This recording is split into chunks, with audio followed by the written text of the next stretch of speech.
Sir, आप अपना कोई मिशन बताइए अच्छा सा, जो आपको आज भी याद हो, जो बेस्ट रहा हो, मजा आया हो। सी ऐसे तो बहुत सारे इंसिडेंट्स हैं।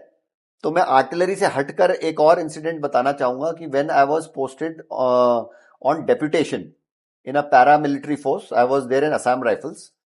तो मेरी जो एआर की जो पोस्टिंग थी वो नागालैंड में थी, जहां पर इंसर्जेंसी तब भी था और अभी भी है, दो काफी हद तक वो डाइल्यूट हो चुका है in the present scenario if you talk about. तो जब मैं 2011-12 में, जब 13 में वहां था, सो बहुत सारे ऑपरेशंस वहां पर लीड करने का मुझे मौका मिला as a company commander. So it was primarily apprehending the insurgents over there to refrain them from troubling the civil population and carrying out illegal activities जो वहां पर चलती हैं। तो Assam Rifle is a force deployed to ensure peace and tranquility is maintained in that area and law and order is maintained. So वहां पर मेरे कई ऑपरेशंस लीड करे मैंने, जिसके अंदर कई इंसर्जेंट्स को एप्रीहेंड भी किया। तो एक ऐसा इंसिडेंट था जो मेरे को अभी भी याद है, जब मैंने एक कॉर्डन सर्च ऑपरेशन लीड किया था। तो it was conducted in the wee hours of the morning.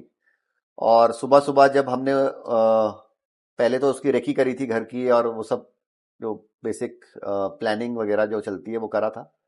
और उसके बाद फिर जब हमने ऑपरेशन सुबह स्टार्ट किया, 3 बजे हम लोग निकले थे और वहां पहुंचे और हमको एक घर को कॉर्डन करना था।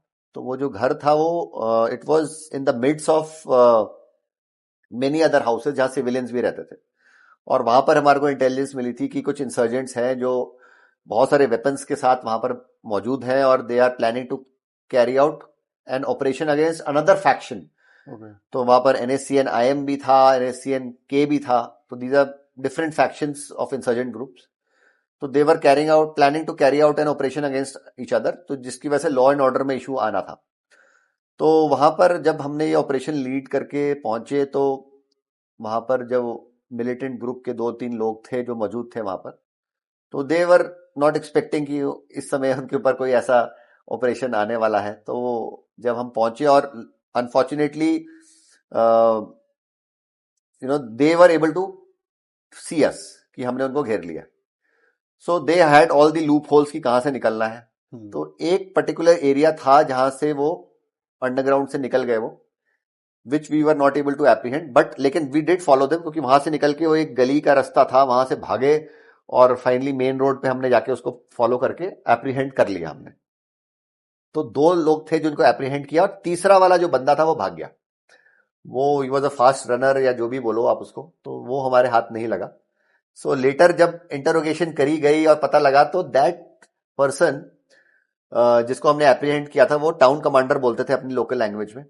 तो उसके पास कई वेपन्स मिले हमारे को, कई चाइनीज मेड पिस्टल्स थी, कुछ पाकिस्तानी हथियार भी थे वहां पर, और US made pistols were also there.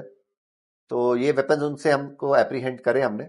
और जो भाग गया बंदा, वो बाद में पता चला he was doing engineering in a college in Bangalore. Engineering? Yes, so that was a sudden surprise to us. और उसके फादर जो था, he didn't want his son to get into insurgency, जो मिलिटेंट, जो कोर जी। मिलिटेंट था। तो he wanted his son and family to follow a normal life.